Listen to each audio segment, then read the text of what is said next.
Hello, and welcome to the We Get to Do This podcast. My name is Kaylee. And I'm Jacob. And we are your co-hosts.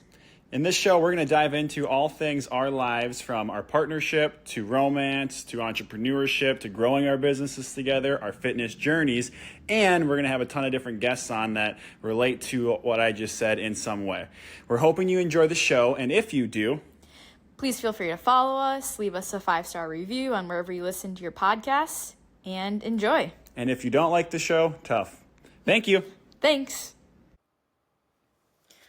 Look at that. For anyone who's not watching on video right now, you probably should be, because we have an exclusive Oak merch drop. Da-da-da. As Jacob's displaying here, we have some new Boco Oak Endurance hats.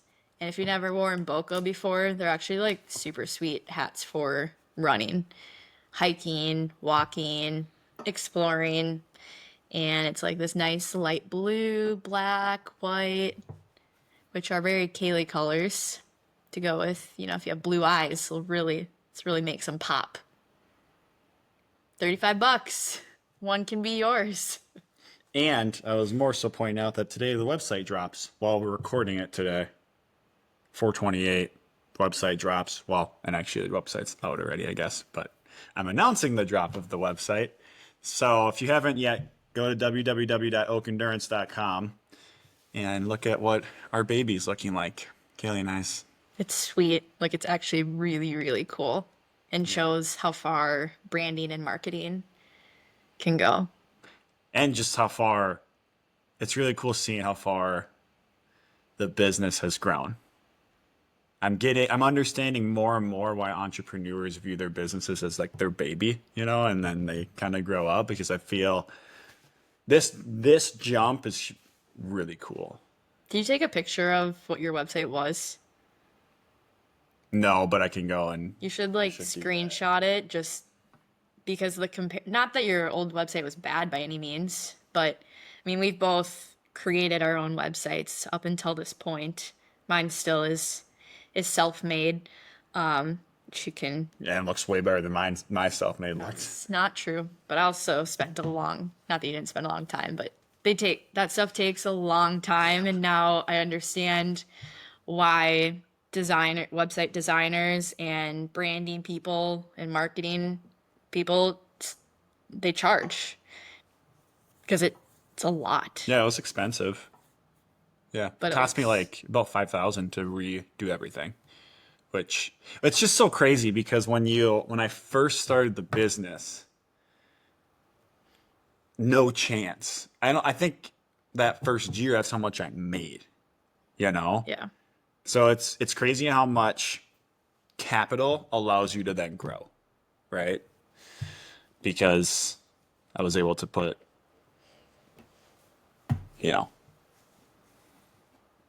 then that would have bankrupted me, and now that was... Yeah, that would have been your entire income. Yeah, so...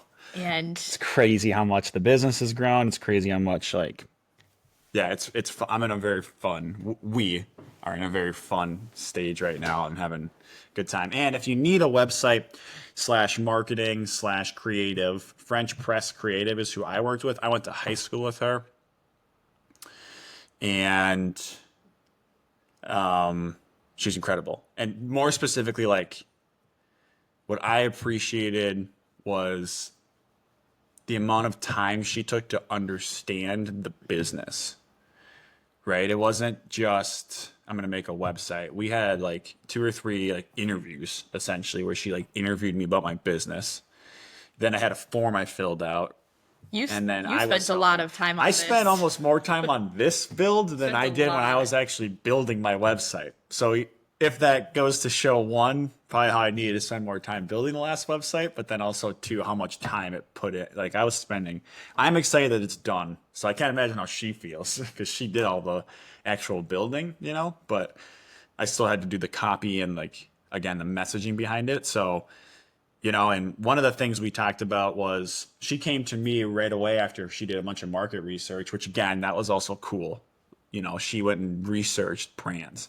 I gave her some too, but she said, Jacob, Your company, the way you described, we get to do this welcoming, inclusive, the driven, but not in a scary way, right? The I want to get stuff done, but I don't want to sacrifice everything. The I'm not just focused on faster, better, stronger, right? It's more about community and everyone getting better for like themselves, but each other. It's just more, I'm very like warm, friendly, right? Community focused and welcoming. And she said, every running company, shoe store, gym, coaching company in our area that she looked at, you go to their website and it's all capital letters in your face.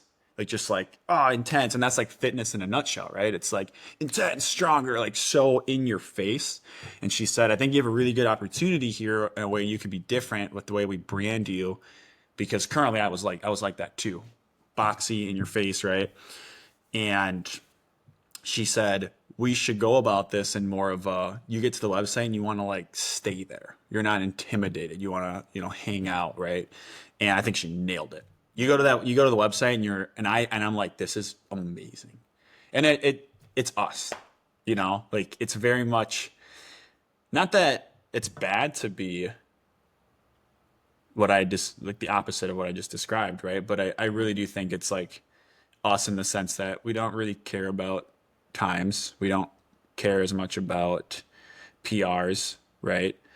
Those are the secondary things we focus on, right? We focus more on like, are you going to burn out? Do you feel welcomed in what you're doing? Do you like what you're doing? Do you understand why you're doing it? Things like that. So I think she nailed it. And if you haven't, go check it out.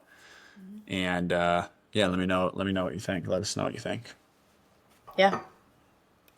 And I was going to say when we were talking earlier about having the means to like actually do this branding and website, like it goes back to what we've been talking about with like staying in it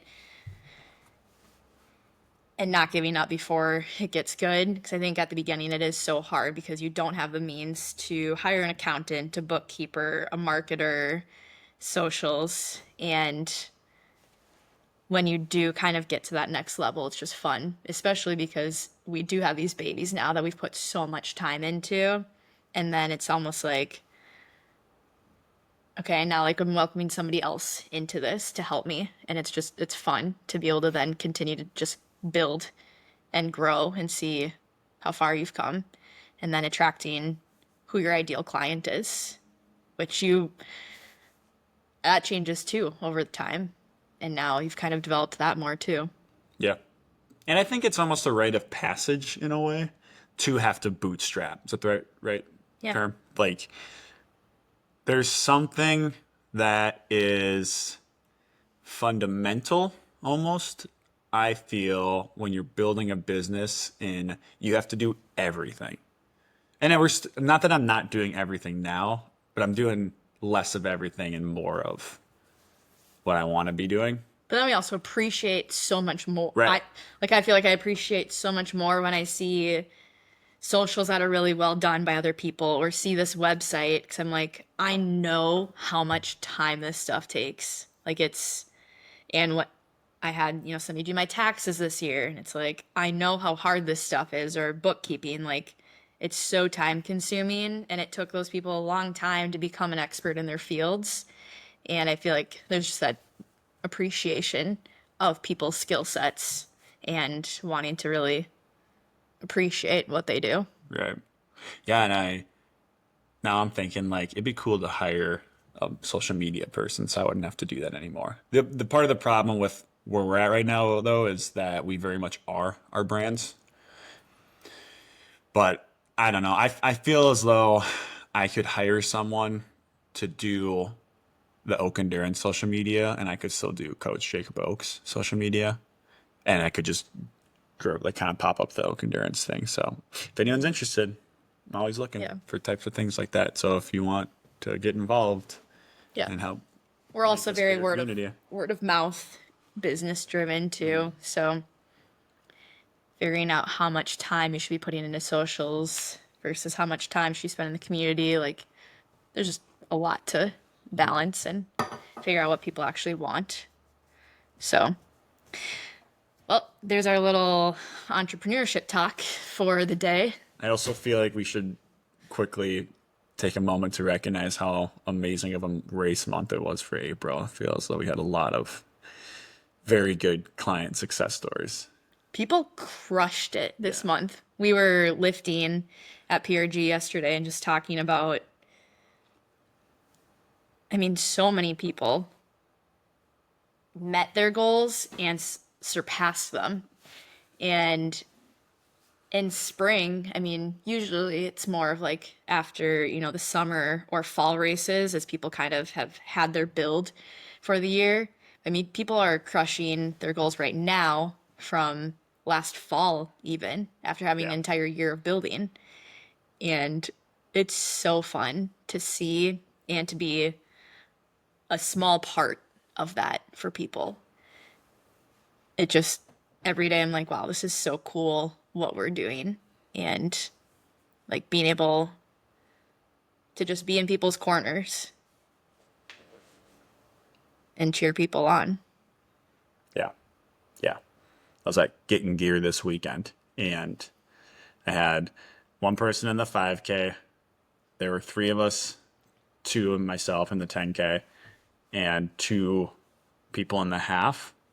And it was electric how good everyone did. Every single person PR'd. It was crazy. So that was cool. Yeah. And they're just so overjoyed. And everyone's like, I can't wait till this. I can't, texting, and the energy is amazing. So Yeah, and not that you need to PR every race by any means, because that's also not realistic. But I feel like people just have had really good builds and are being consistent with their training and just putting in a lot of work and overcoming a lot. And that's what it's all about. yeah, and I'm reminded over and over again, and this is actually a good segue by accident, but I'm reminded over and over again how important it is to just stay consistent and stack bricks every day, and stay under 100% effort. In the sense that give 100% effort of your time and commitment, right? But intensity wise, just keep showing up. It doesn't have to be a race effort, right? Every single day. Like there's so many mornings when you're like, God, this is not easy. And yeah, slog through it. Most mornings are going to be like that. But it's amazing how when you just show up and, it's 20% of your results come from 80% of your effort, 80% of your results come from 20% of your effort, 80% of results come from whatever the 80-20 rule is. You get what I'm trying to say. But it's amazing how the people that are successful right now are the ones that if their bar on video you have to watch is right here, they are just staying here and they're just consistently doing this. And then they race and go, boop. It's crazy. Mm-hmm. It's crazy. Just stay consistent, stay healthy, stay in the game. And I think from a mindset perspective, like every time you do hit that PR or accomplish that race, then that next level becomes achievable. Like it's continuing to break the barriers and break the ceiling and continue to raise the bar. And for me personally, that's what happens. I hit a certain distance or I hit this time and all of a sudden it becomes, the Kaylee that never thought these things were possible. It becomes possible. And then all of a sudden you keep doing better and better. Yeah. And that's what's cool to watch is people who didn't think that they could achieve these things Yeah. are accomplishing it. And then that becomes like we were talking about this yesterday too, about how it's like it's contagious when people are doing well, then you want to do well, and then it's just like this ripple effect, and then all of a sudden like you have this community of people who's just pushing each other and wants to get better and wants to excel. And we go to our Mill City race team runs and everyone just keeps like building together, and it's so fun to be a part of that, especially because this is all directly applicable to life. And once you achieve something, then it's like, okay, on to the next. And you hit the revenue or the amount of clients you wanted, so now I know that's possible when I never thought it was. So now let's do something else. Now let's hire somebody to do my website. Let's do this next thing. And it continues to snowball and grow. Yeah. One of my clients that was doing the half, he came to me. He's training for Grandma's Fault, and he came to me 3 weeks ago, and he said that he wanted to run Grandma's as marathon practice. He said, I want to do a 2 mile warm up, and then I want to run getting gear as a marathon practice. 2 mile warm up, run the getting gear half at goal marathon pace, and then run a 2 mile cool down. I was like, how many races are you doing between this and Grandma's? And he wasn't signed up for anything else, which I also told him he should sign up for another one. But I said, this is a perfect opportunity for you to go push yourself, get into a race mindset, treat this as a race, see what you can do right now in the half, because whatever that pace is going to give you a better understanding of what you actually are capable of for a full pace, as opposed to just guessing whatever your full pace is. People do that all the time, right? And he, came around to the idea, and so he decided to do that, and he went and ran. His goal was to just get an 8 flat average for the half, and he ran 750, which is a big difference in a half. 10, I mean, that's, what is that, 10 times 10? 2-minute difference, roughly, in the total time. That's a big difference. And he originally was going to run the half at 8:30 pace. And that's going to hurt too when you're running that far, like 8:30 and 8. Both those are going to hurt, right? So now we know, okay, you're 750. Now that's your baseline for a half, which is faster than what you thought, right? Mentally, he's like, oh, I'm ready to go for training and for racing Grandma's. And we know that now your Grandma's time is actually likely faster then, right? As opposed to going out and doing your marathon pace and then guessing that that's actually marathon pace, right? And so now in training, all of his numbers are different, right? It's like you just unlocked something different. And yeah, I think there's a lot of benefit to that. Mm-hmm. So definitely. Do you want to announce what we're talking about today? Yeah, so we're going to talk about how we essentially stay consistent, how we've learned to stay consistent, and the idea of program errors. So what ways we have learned for ourselves. So you can take this however you want. This isn't, we might give this advice too, but how we've learned for ourselves, how to avoid setbacks in training. And we've also both had setbacks. So that's part of it. I think that's also part of it. I used to think I'm going to have Oak Endurance, partly one of our taglines is going to be injury prevention. And I don't think that's the right way to think about it anymore. I had my PT, Malia, actually bring that up to me, because you're going to get injured at some point. Period. So, injury mitigation. There are things you can do to lower your risk of getting injured.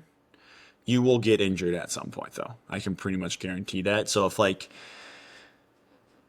used to almost promise athletes when they first started working with me they weren't going to get injured, but it's just that will happen. So there are things you can do to mitigate that, though, and ways how we've both gone now over a year at knock on wood, 2 years of having any setbacks, and I'm at 13 months or something, 12 months, something like that. Mm-hmm. Yeah, and with the injury thing, I think it's important to know that even if you're doing everything right, sometimes that can happen.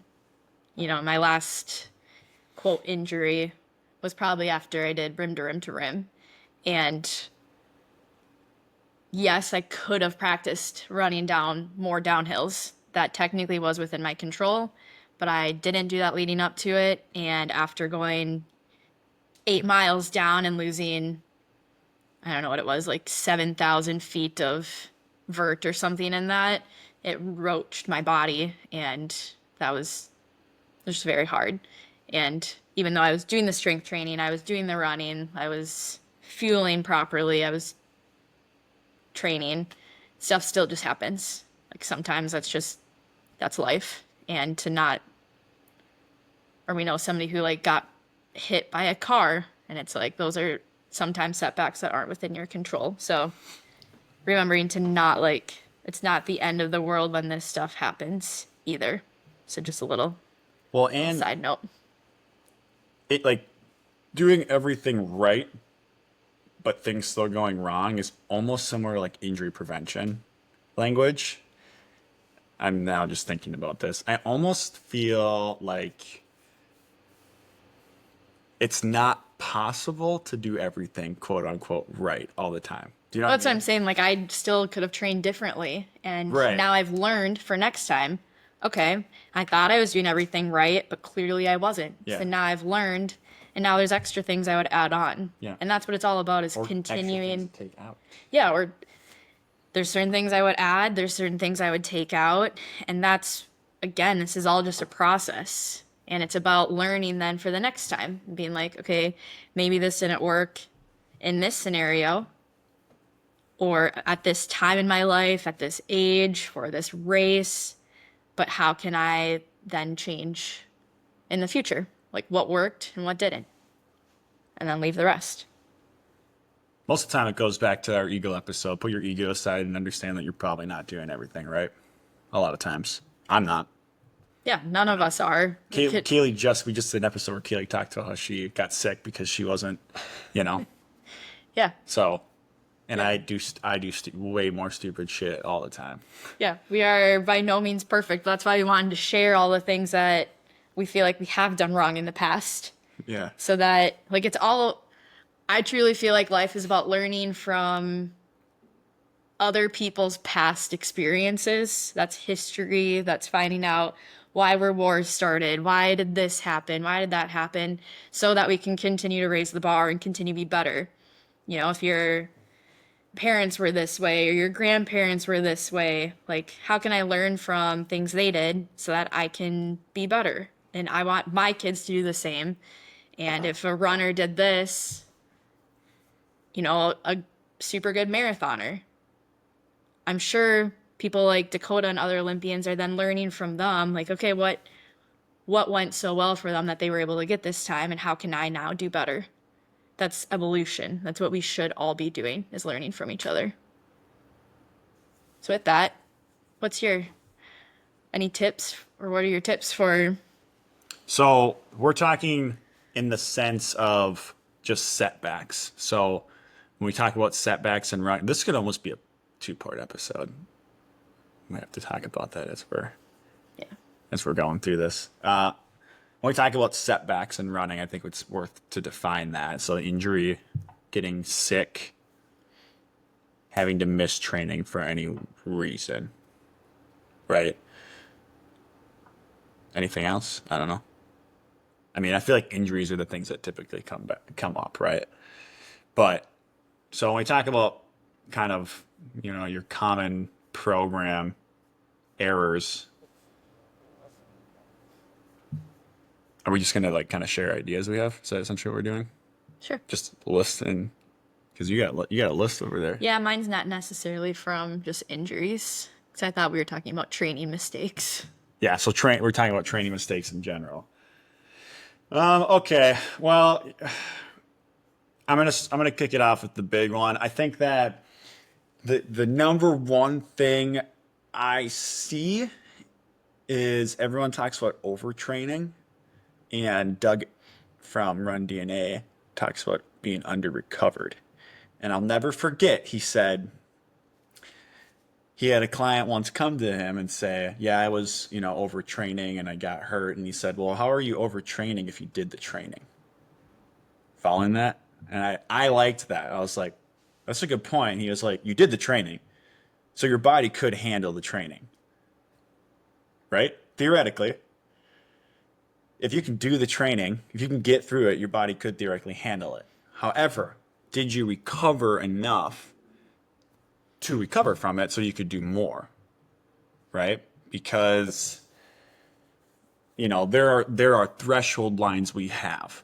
Some people will not be able to cover X amount of miles. Some people will not be able to run X amount at this pace, etc. There are those lines, right? It'd be like if you went out you could theoretically go out and run race effort every day, but if you're not going to be able to recover from it, which you won't, right? So not to say those things aren't important, because they are, and I'm going to come back to them, but more importantly, what are you doing for recovery? And when you up your training, when you up your intensity, whatever it is, are you upping your recovery? So many people during their peak weeks of training, the weeks in which they are doing the most for whatever block they're in, something ends up sacrificing, typically, and it's usually in your recovery game.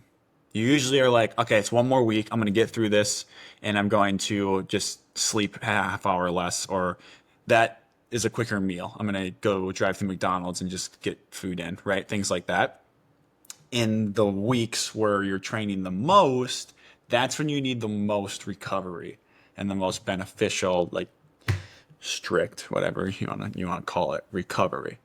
I think that's probably of all things, we're not taking care of our bodies enough for the load we're putting under it. Endurance athletes. This is assuming that you're someone that is training, that has the consistency down of the training part of it, right? That isn't struggling to put the shoes on in the first place, I guess. Yeah, I think it's always important to be fueling, and even like in your taper weeks leading up to your race too. Those are also some of the most important times to be sleeping, to be eating well. And I know I've been stuck in during times when I'm not running as much, when those are the times when I'm like, well, then I don't need as much food, or I don't need to be doing this. And I think that's like a society thing that's hard, because then that's like the body image and that stuff comes into play. But like, you need to constantly be fueling and treating your body well, no matter the miles. And it takes, from a long run, high mileage, it takes roughly 4 to 6 weeks for your body to fully recover. And that changes depending on the race or distance or whatever your peak volume, whatever it is. Roughly 4 to 6 weeks to recover. So and that's usually the amount of time it takes for an injury to show up too, a chronic one, not an acute one. Acute being like you step off the curb and roll your ankle, chronic being like IT band syndrome. So that's something else to consider as well, that it's almost like you are, yes, getting in fuel and whatnot for the current needs, but the recovery aspect of it is like 4 weeks ago, I'm recovering right now for 4 weeks ago still. Following me on that? Yeah, it's a good one. So stay, focus more on recovery and take time off and work with a coach if you want to coach. We happen to know one. Happy to know one. So. One of the things I was thinking about too with training is not to constantly do the same pace and the same route and the same mileage every single week over and over, for so many reasons. One, that's boring and probably will get burned out from just doing that. Like, running is supposed to be fun, working out's supposed to be fun. And two, you're just at much higher risk of injury if you're doing that. If your body is just doing the same trail or the same pace. And that's when incorporating speed, incorporating strides, and it goes for, don't run the same slow pace all the time, and also make sure you are also doing easy miles, and don't just think that you can just run 7:30 miles all the time and those are just your quote easy miles. Like, you have to change it. You have to change it up. If you went into the gym every single day and benched 115 pounds every day, at some point you will get hurt. It's the same logic for running. If you are, you see people that only ever run hard, and then you see the people that do the opposite. I've worked with a lot of people who will do the opposite of that, and they're only ever running easy. And I mean, this is an anecdotal, however you say that word, statement, but it's a pretty even split in terms of those demographics both getting injured. I almost feel like the people who only ever run super, super chill get injured more. Almost feel like that. I almost see more with them than the people who run only ever hard. They get injured a lot too, but I think it's because those people typically run less mileage or do less volume. But the people who are going super chill all have problems. All of them. Knee, hip, foot, shoulder, like constantly something's going on. And I think it's because their bodies just aren't, they're constantly going at that 30%. They never work on any strength in running or outside of it. And they're just not durable, really. Yeah, and I think also what I was writing down is like not letting go of your strength work as your miles keep increasing, because it truly is just all about durability. And if you start to let those things go, especially if you're doing it in place of your mileage, like I get it. It's hard when you're spending so much time running that it's hard to find the time for anything else. But like you have to think of making your body as durable as possible. That's so important, because whether you're doing, you know, super easy miles all the time or really hard miles all the time, your body is breaking down when you're doing that. And that's where the strength work, mobility work, agility, where all that comes in. And I think we've all been part of that scenario where we let the strength go, and that's when things start to pop up.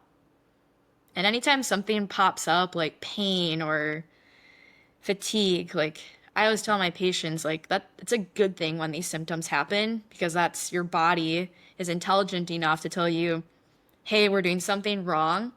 We need to pull back for a second and figure out like and kind of restructure how we're doing things and figure out, okay, why is this happening and what can I do to stop this in its tracks? Where we get into trouble is if we continue to ignore those signs and just continue to run through them. But also being able to differentiate a little ache and pain may not also be the end of the world. So how do you make sure to keep strength in? Like because last week I got 15, or 2 weeks ago I only got 15 minutes in. I went to Arizona, traveled, and it's like a 11-day stretch where I did a total of 15 minutes, and it was core work. Priorities. Damn. Okay. But what if my coach doesn't put strength training in, and I am responsible for figuring it out on my own? I'm totally putting you on the spot. I know, I don't feel like I'm the best person to ask, because I'm the person who will wake up really early to do something. I will move my schedule around or do something in the evening to fit it in, because I know how important it is. And I really like strength training to begin with. And all this being said too, I'm very lucky because I go to both of your strength workouts every week.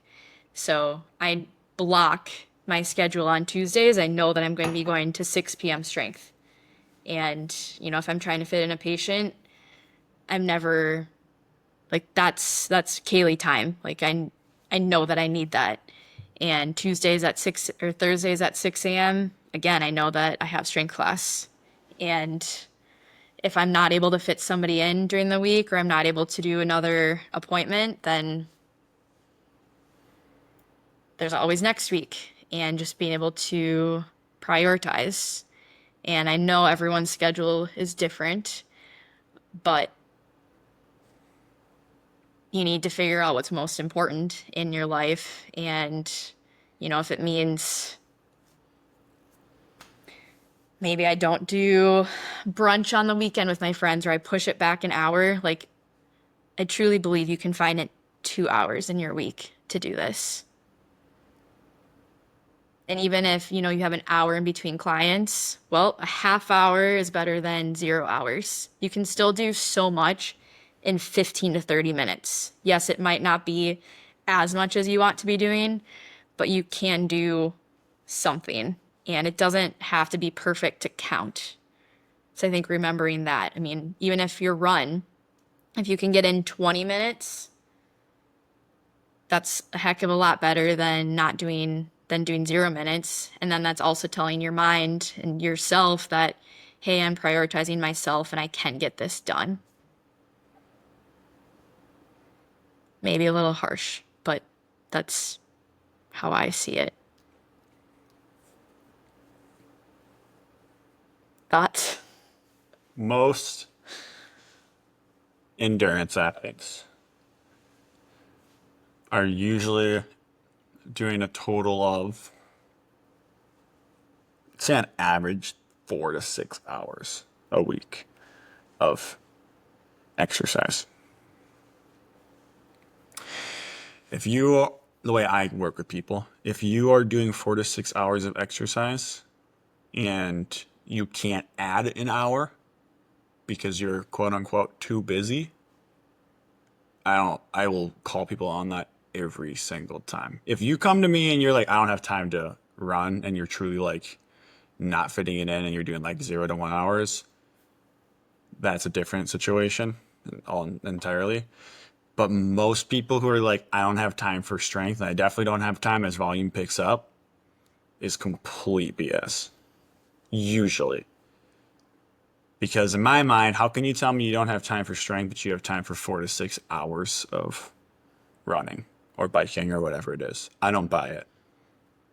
But Jacob, I don't have a gym access, or I can't drive to a gym, things like that. I'll hear that too. And it's like, okay, you know how many YouTube videos there are that you could type in runners strength workout and do a 20-minute strength workout? I just don't buy it. Unless you're the person that is like, again, like 0 to 1 hours, and that's a whole different problem entirely, right?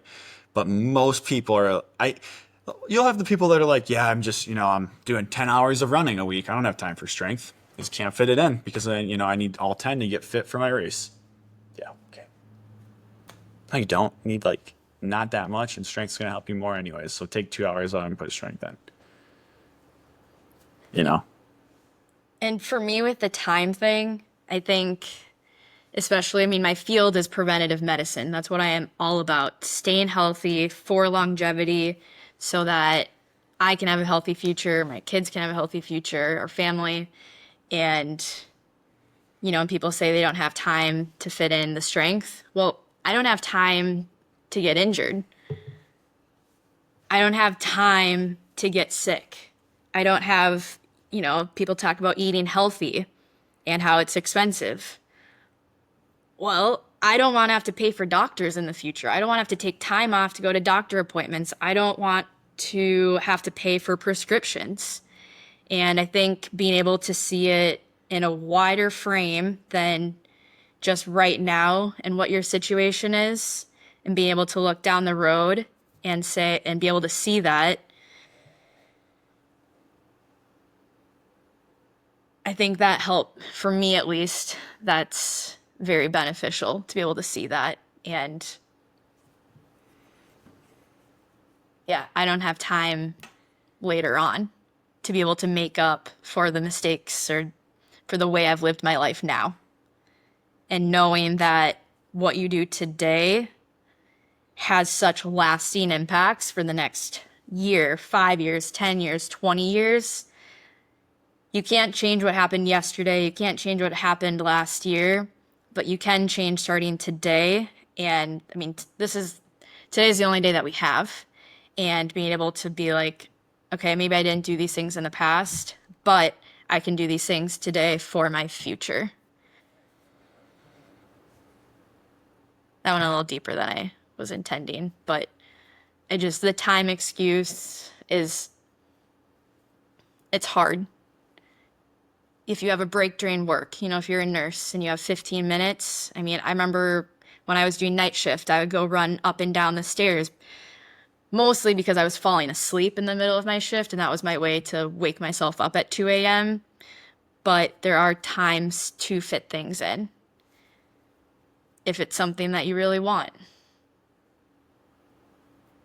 If you have kids and you're going to the playground with them, go jump on some monkey bars and do some pull-ups. Go do some push-ups. Like, your kids will pick up on this stuff too. By you being active and going for walks with them, going for bike rides, they will pick up on that. And in turn, then your whole family can be doing this stuff together. Yeah.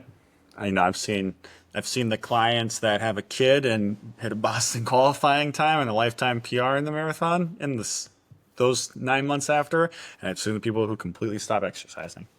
So, and then we're not going to know for sure for a while, I guess, but It'd be fun to see how our opinions maybe change on that, I guess, over time. But I've seen both. Not saying that, they're both hard, right? Choose your hard.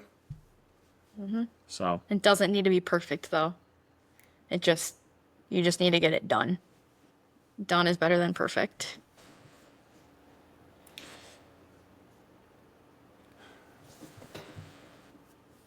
chronic marathoning is my next one. It's one of my favorite terms. But you could almost call it chronic distance running.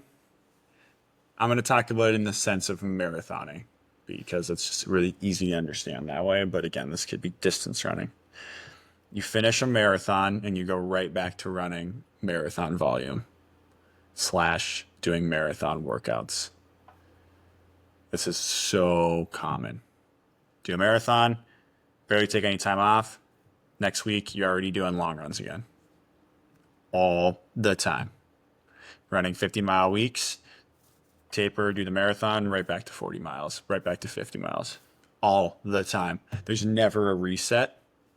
And people just constantly do this chronic marathoning thing where they're just running marathon pace all the time and running marathon volume all the time.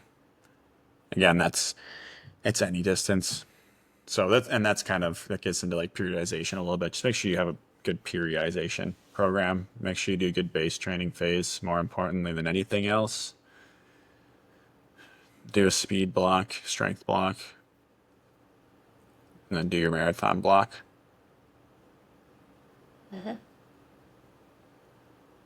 I like it. Do you have anything else? Now we do another one? I mean, I feel like my other one was, which I talked about this last week, about not continuing to push through when you're feeling that fatigue setting in, when you feel like a sickness coming on, or you feel, your legs start to hurt. Like, just pull back for a few days and don't be dumb. Like, it's okay to have those rest days. Like, we're all human, and taking a day or two off now can maybe save you from having to take a week plus off later. And I know that, like I said, I'm notorious for pushing through, and then I have 48 hours where I'm extremely fatigued and can't do anything. And then thankfully, usually I'm able to come back after that. But it would have been nice if I hadn't had those 2 days of extreme fatigue and needing to like take 2 full days off of everything. Or with an injury, we see it all the time where people continue to run through injuries, and then it becomes a huge deal when you could have called in your team, taken a day or two off, seen a chiropractor, seen an acupuncturist, your trainer, and been able to get on top of things before they explode in your face. 3 days off now is way better than 3+ months off or down or whatever. I've got 2 left that I think are good ones to talk about. The first one,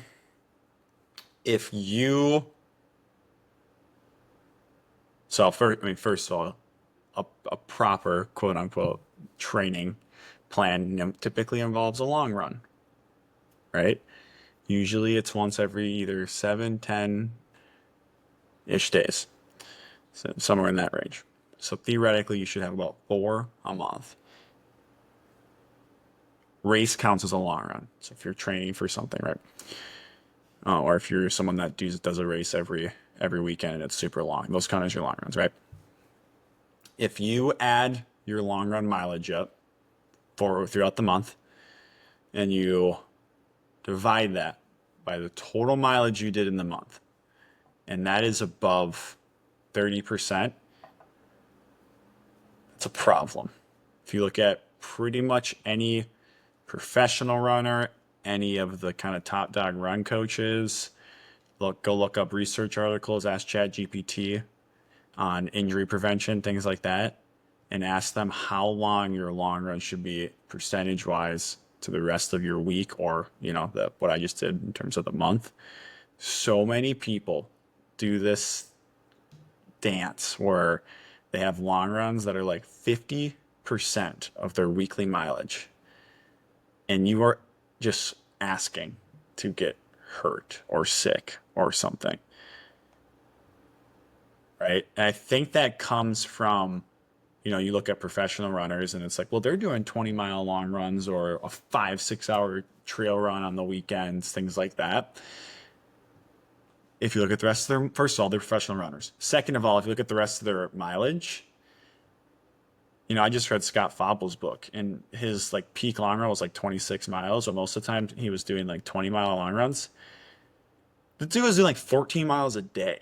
It's not that much different than the rest of his runs. So I think that's another big thing I see a lot of times where people will, you know, typically training, coaching certs, books, all that will say 15 to 25%, and I usually will say 20. I've kind of like myself bumped it to 30% because also the reality is it's hard to do that depending on what you're training for. You kind of need to get more time on legs, and people do have lives, so I get that. So, however, though, if you are someone who's doing, you know, 2 mile run on Tuesday and a 2 mile run on Thursday, and then 15 miles on Saturday, like you're gonna get hurt. It's only a matter of time. So, what are your thoughts on that? Yeah, I agree. Long runs are fun, trails are fun, but again, what's not fun is then getting injured and then then you can't do any long runs for a couple of weeks because you need to then take time off when you could have potentially mitigated that in the first place. And your long runs just feel so much better too when you're consistent outside of the long runs and doing more easy miles during the week. Like it just becomes more enjoyable.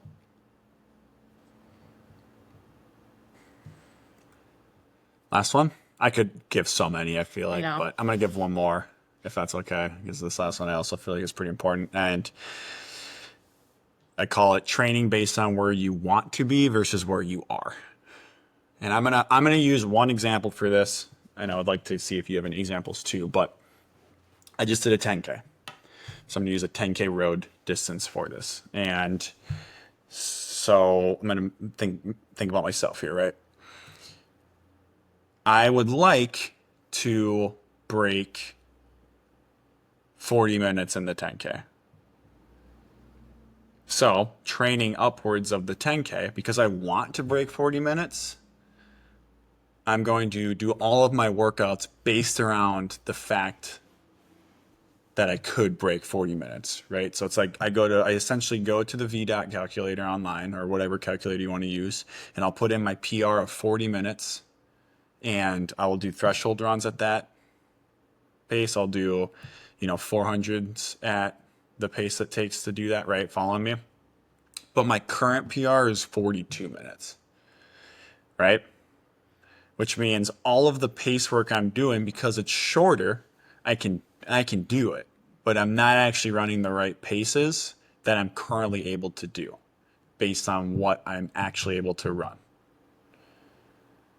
So if I run a 42-minute 10K, I put the 42 in instead into the VDOT calculator, and I run based off those paces. And I'm not running harder. You can, but I'm not running harder, right? I'm doing the training my body can allocate based off fact. If you can't run a 40-minute 10K, doing training based off a 40-minute 10K is not a good idea. It's like, again, this is where the running world, it's so confusing why I don't understand why the logic doesn't flow to the running world. It would be like saying I want to bench 300 pounds. So I'm going to practice benching 300 pounds when you can't even bench 300 pounds. That's a lot of weight, by the way. I don't know why I picked 300. But, right? Why you're not going to bench 300 pounds to bench 300 pounds, unless you were doing eccentric, I guess, but that's a different conversation. You can't bench 300 pounds. So why are you trying to do these half reps at 300 pounds, right? I see that all the time, all the time, all the time. Yeah, and it's not saying that you're always going to be a 42-minute 10K or that you're never going to bench 300. It's just you need to train for where you're at so that you can continue to build to get to that next step. And right now, every time I go out there for a speed workout or a long run, my fitness is only improving. Like, I'm only continuing to get faster. That doesn't mean that I'm doing my speed workouts at 6-minute pace with hopes that I'll then be able to just do that in a race, because that's not realistic. But by going off of the VDOT calculator and going off what my current threshold is, every time I do that, then, on my Garmin watch, it continues to drop. And it's just all about continuing to just build those reps, because you will get faster by being consistent and putting in the time, putting in the miles in your strength.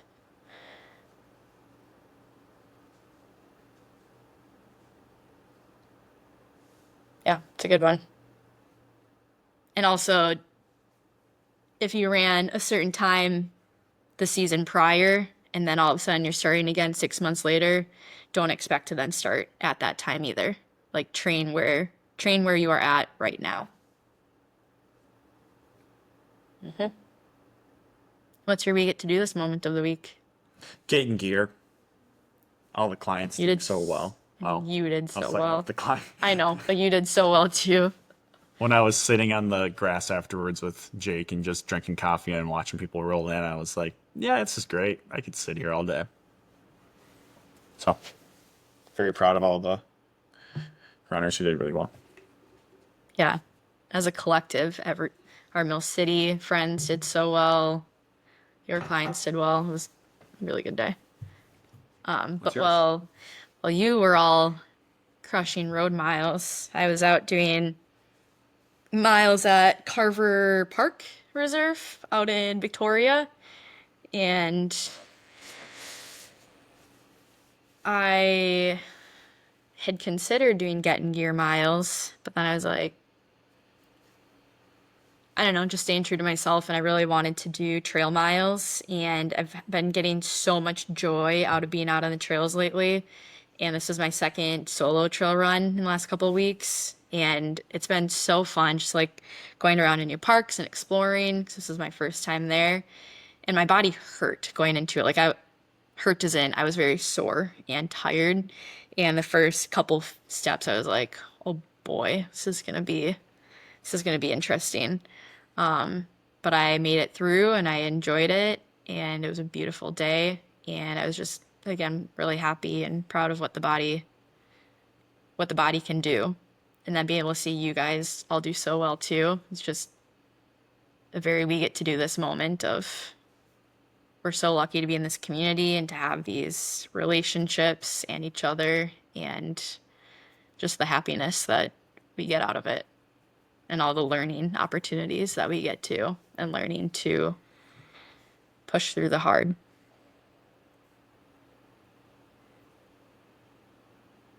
Thanks for listening, y'all. Episode 39. 39. We've got a fun another 10 things episode coming up next week for our 40th pod. We only have 60 episodes left. We're gonna be at 50 before we know it. It's crazy. We only have 60 episodes left, and then we're done. Maybe. All right. Thanks for listening, everyone. Have a great week, and we really appreciate you all. Thanks for being here. Bye, everyone. Wow, Kaylee, we made it through another episode. What do you think? We would love if you would go give us a follow, a 5-star review, and comment on the episode and what you liked and what you'd like to see more of. See you next time. We get to do this